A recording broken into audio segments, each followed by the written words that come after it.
Bienvenue dans Monde Parallèle, un audiobook de romance lesbienne. Maya anime une émission radio nocturne. Luna doit la faire supprimer. Mais quand Luna appelle anonymement l'émission pour prouver son point, tout bascule. 8 épisodes pour découvrir comment l'amour peut naître d'un mensonge et survivre à la vérité. Vous savez, après 5 ans à animer cette émission, j'ai appris une chose. Les gens ne mentent jamais vraiment dans l'obscurité. Le jour, ils se déguisent, ils se cachent. Mais la nuit, ils ne mentent pas. C'est pour ça que j'aime la nuit. Elle révèle qui nous sommes vraiment. Ça fait une semaine. Une semaine que j'attends qu'elle rappelle. Luna. Chaque nuit, j'espère entendre sa voix. J'espère qu'elle va bien. J'aime bien son côté mordant, sa façon de nous challenger. Personne ne m'avait remise en question comme ça depuis des années. Cette nuit, j'aimerais parler de ces personnes qui croisent notre route et nous marquent. Parfois, en quelques minutes, elles changent notre perspective sur nous-mêmes. C'est étrange d'être autant marqué par quelqu'un avec qui on a parlé seulement quelques minutes. Luna a laissé une empreinte, comme si elle me manquait. C'est ridicule, non? Une semaine que j'évite ces couloirs. Une semaine que je planifie mes rendez-vous pour ne pas la croiser. 10 heures. Je prendrai bien un café. Bien sûr. Elle est là. Encore. Mais aujourd'hui, impossible d'y échapper.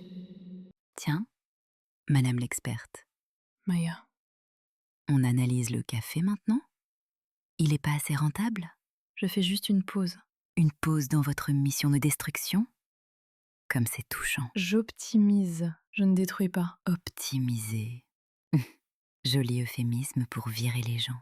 Ce n'est pas si simple. Ah non. Alors expliquez-moi. Qu'est-ce qui vous donne le droit de juger 5 ans de ma vie? Je n'ai pas à vous répondre. Contentez-vous de débiter vos salades d'émotions à la radio. Vous avez écouté mon émission alors? C'est dans le cadre de mon analyse.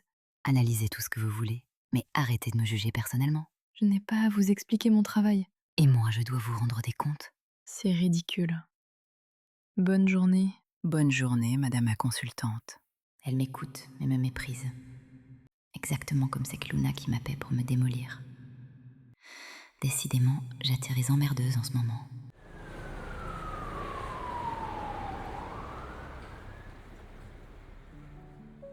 Emmerdeuse, elle est où mon emmerdeuse préférée du moment?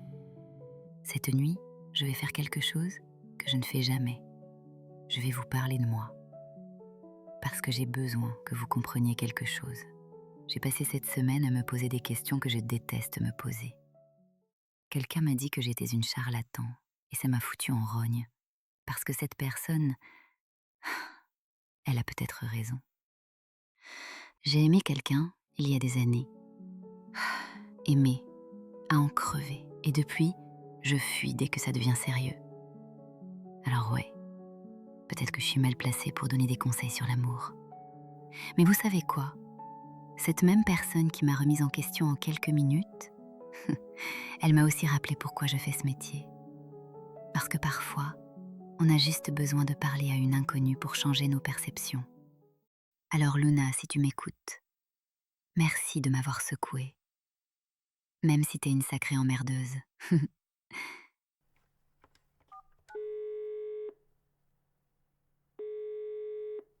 Bonsoir, vous êtes en direct? J'avais raison. Luna, vous allez bien? J'étais inquiète. Inquiète. C'était vraiment inutile. Luna, qu'est-ce qui... J'ai écouté votre petit numéro ce soir. Très émouvant. Vous pensez vraiment que la carte de la vulnérabilité va m'attendrir? Ce n'était pas un jeu, Luna. C'était sincère. Bien sûr. Et moi, je suis la reine d'Angleterre. Vous m'avez prise pour qui? Une désespérée? Pourquoi vous faites ça? L'autre soir, vous étiez vulnérable, vrai. C'était un non de jugement. Ça me se reproduira plus. Je ne suis pas venue ici pour me faire psychanalyser par une animatrice radio qui se prend pour une pseudo-thérapeute. Pseudo-thérapeute, ma sacrée emmerdeuse. Tu m'as manqué. Vous venez d'admettre que vous étiez une charlatan. Et alors? Ça te fait plaisir d'avoir raison? Oui. Non. C'est compliqué. Pourquoi c'est compliqué? Commencez pas avec vous pourquoi. Bon, vu qu'elle me fait chier, je vais la faire chier aussi. Luna, tu es partie l'autre soir parce que j'ai dit que tu étais dans une relation toxique. J'ai touché dans le mille, n'est-ce pas? Je n'ai pas à lui dire. Mais je ne peux pas lui donner raison. Mais je ne peux pas mentir non plus. Si je nie, elle va insister. Si j'avoue, elle aura gagné. Putain, elle ne lâchera pas. Et au fond, peut-être que c'est mieux que ça sorte. Je ne peux plus faire semblant. J'en ai marre de faire comme si ça n'avait jamais existé. J'étais dans une relation toxique. Comment tu t'en es sortie? Vu que tu as l'expérience et que tu n'es pas une charlatan, peut-être que nos auditrices pourraient écouter tes conseils et ton histoire. Je ne sais pas si c'est... Pour elles, nous recevons plein de messages sur notre feed. Elles veulent savoir. Aide-les. Il s'appelait... Ce n'est pas important. Au début, il était parfait. Attentionné, intelligent, il avait réponse à tout, je me sentais chanceuse. Continue. Puis, petit à petit, les critiques ont commencé. Ma façon de m'habiller, de parler, de travailler. Il critiquait mes amis, mon entourage. Il disait que c'était pour mon bien, pour m'aider à être meilleure. Le salaud. Je me suis mise à douter de tout. De mes choix, de mes opinions, même de mes goûts. J'avais 28 ans et je demandais la permission pour regarder un film. Mes amis ont commencé à s'inquiéter, mais je le défendais, toujours. Qu'est-ce qui t'a ouvert les yeux?